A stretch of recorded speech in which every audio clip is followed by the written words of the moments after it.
नमस्ते, मेरा नाम चंद्रशेखर भड़सावले। मेरी उम्र अभी 73 साल की है और पिछले 50 साल से मैं खेती कर रहा हूँ। खेती पर आधारित ही जीवन जी रहा हूँ और खेती करते समय हमारे यहाँ 5 अलग अलग प्रवृत्ति है।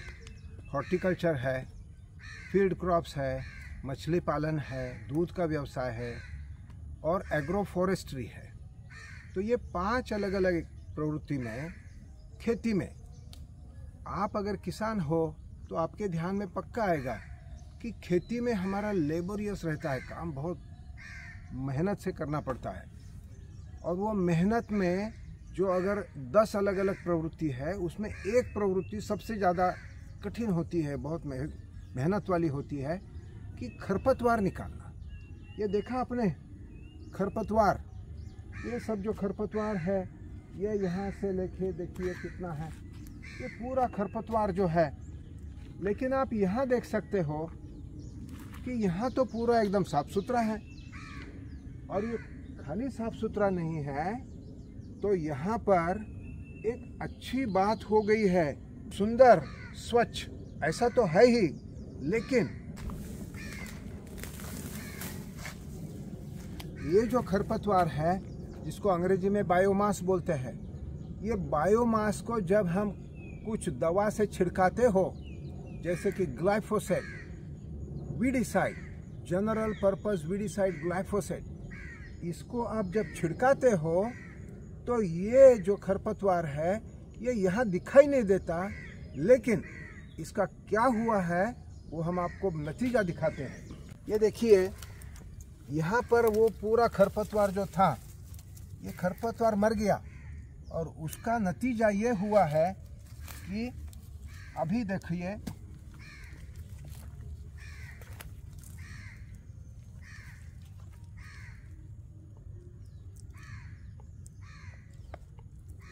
ये जो है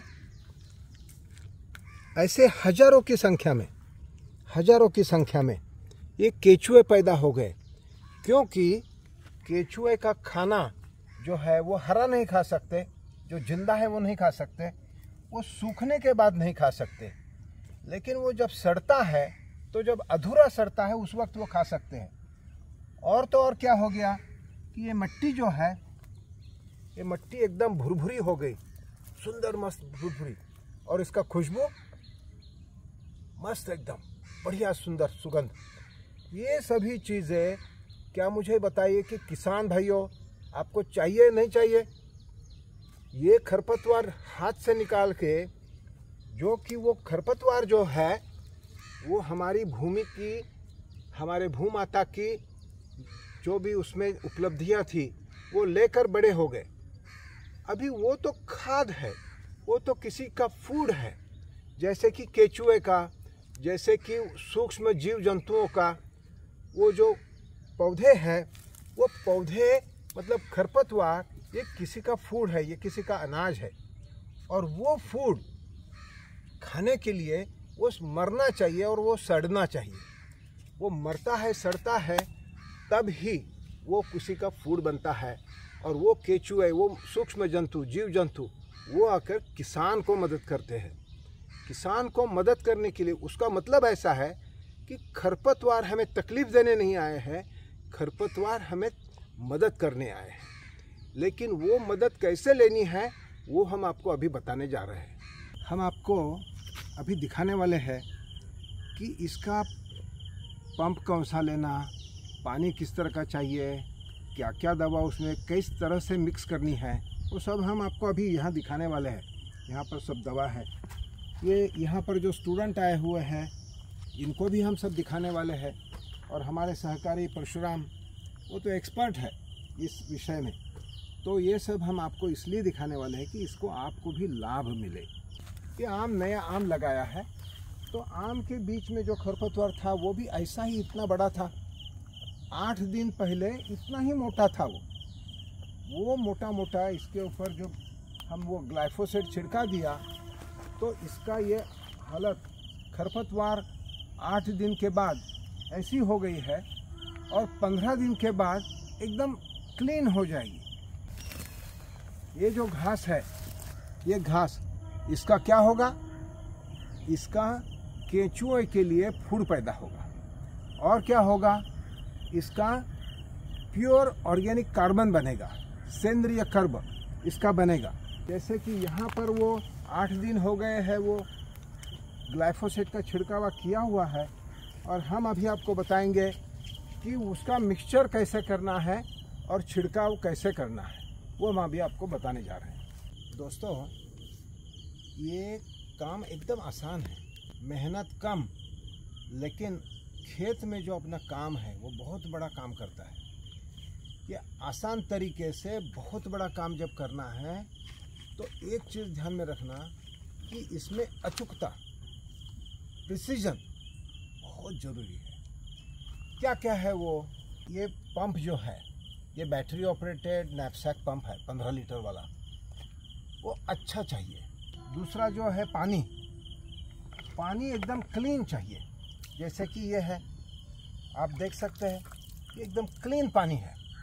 अगर इसमें मिट्टी की मिलावट हो, मतलब टर्बिड पानी हो, तो वो एक काम नहीं करेगा, क्योंकि ग्लाइफोसेट बहुत सेंसिटिव है, मिट्टी के लिए बहुत सेंसिटिव है। मिट्टी को स्पर्श होने पर ही तुरंत उसका असर खत्म हो जाता है। ये है वो ग्लाइफोसेट।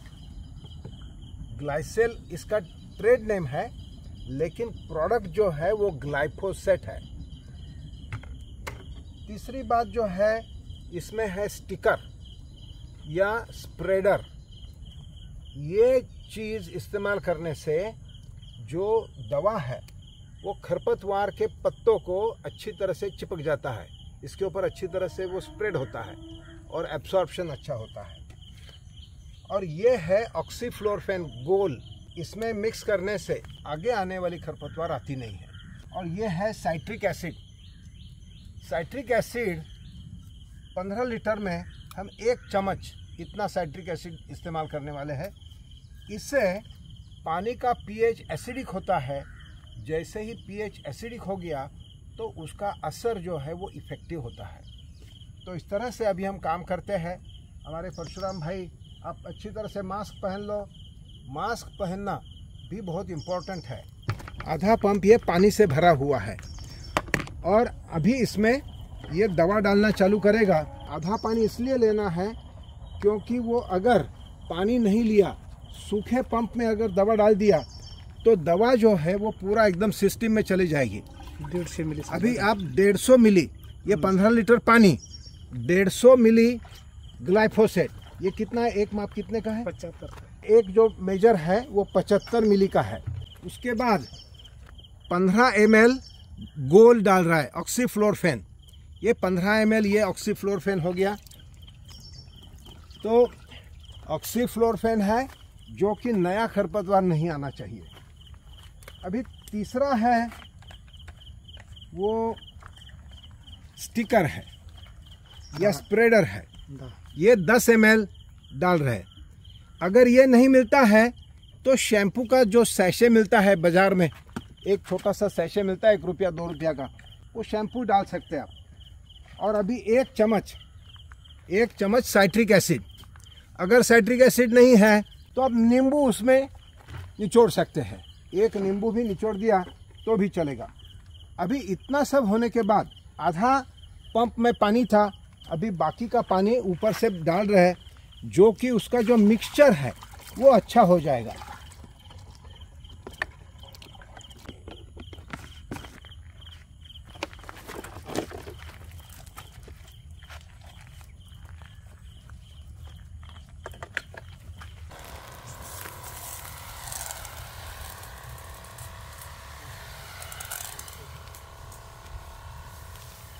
ये स्प्रे करते समय ऐसी ज़रूरी है कि आप जो है ये आम के पत्तों पर नहीं उड़ना चाहिए। इधर उड़ गया तो चलेगा, इधर उड़ गया तो कोई प्रॉब्लम नहीं, लेकिन पत्ते पर नहीं आना चाहिए। इतना खबरदारी लेना जरूरी है।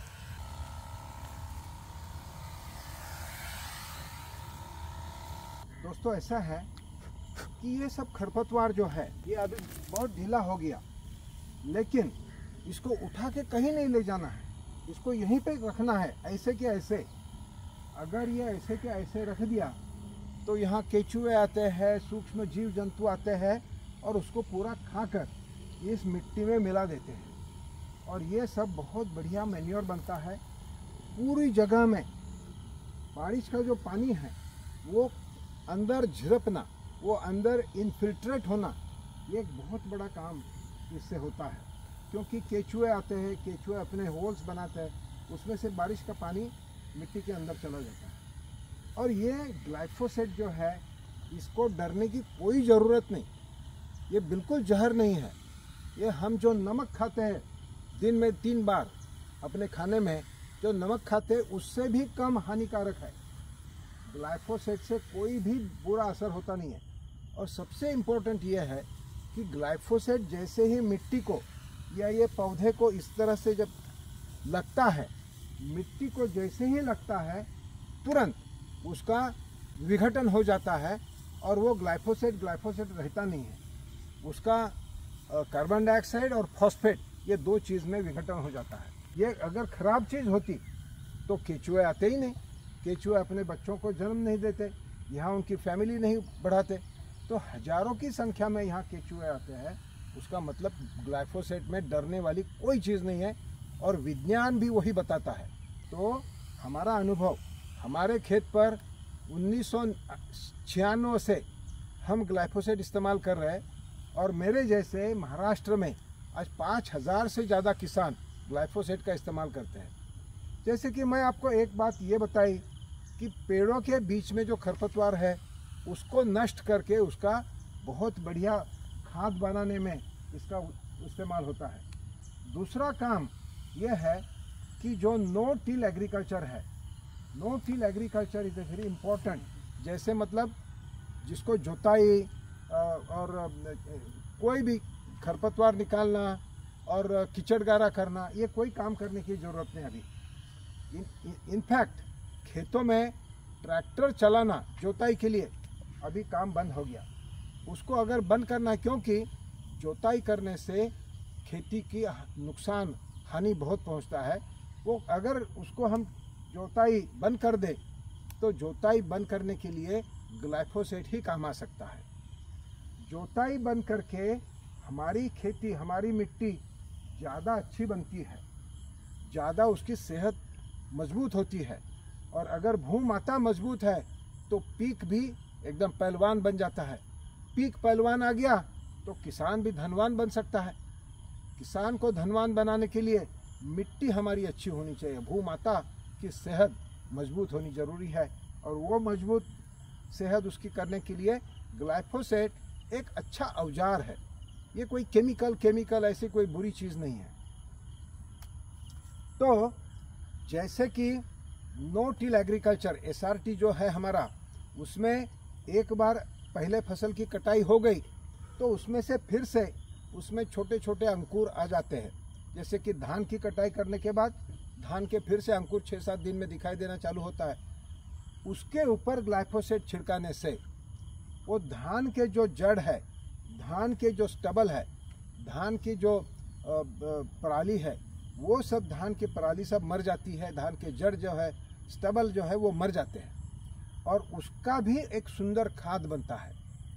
तो जैसे धान है, वैसे कपास है, वैसे तुअर है, मकई है, ज्वार है, बाजरा है, उसकी जड़ें जो है एक बार उसकी कटाई करके घर ले गए तो उसके जो जड़ है वो जड़ मारकर उसका जो जूस है, उसके शरीर में जो जूस है, बहुत न्यूट्रिशियस ऐसा जूस है, वो जूस अपने खेतों में जाने के लिए हमें ये छिड़कावा करने से वो मरता है और उसका जो जूस है वो पूरा खेत में फिर से चला जाता है मिट्टी में और अपनी जो मिट्टी है वो एकदम मजबूत बनती है। तो इस तरह से ये ग्लाइफोसेट का काम क्या है, उसका विज्ञान क्या है, वो किस तरह से इस्तेमाल करना है, वो हम बताया। और मैं आपको जो बताया एक बहुत छोटा तकनीक, एक आसान तकनीक बहुत बड़ा काम करता है। और किसान की सेवा में ये एक औजार, ये एक टूल उपलब्ध है, वो किसान ने ज़रूर इस्तेमाल करना ज़रूरी है। और वो इस्तेमाल करने से आज दुनिया के लिए जो एक बहुत बड़ा प्रॉब्लम है ग्लोबल वार्मिंग, जो ग्लोबल वार्मिंग क्यों है, क्योंकि खेतों में पैदा होने वाला, गाड़ियों में चलने से पैदा होने वाला जो कार्बन डाइऑक्साइड है, वो कार्बन डाइऑक्साइड हवा में चला जा रहा है, वातावरण में। तो वो वातावरण का कार्बन डाइऑक्साइड फिर से पकड़ के मिट्टी में फिक्स करने का ये प्रोसेस है कि वो प्रोसेस से हम कार्बन सिक्वेस्ट्रेशन करने के लिए ये ग्लाइफोसेट जैसा औजार जो टूल है वो इस्तेमाल कर रहे हैं। तो धन्यवाद। आपको कुछ प्रश्न है तो ज़रूर पूछिएगा। नमस्ते।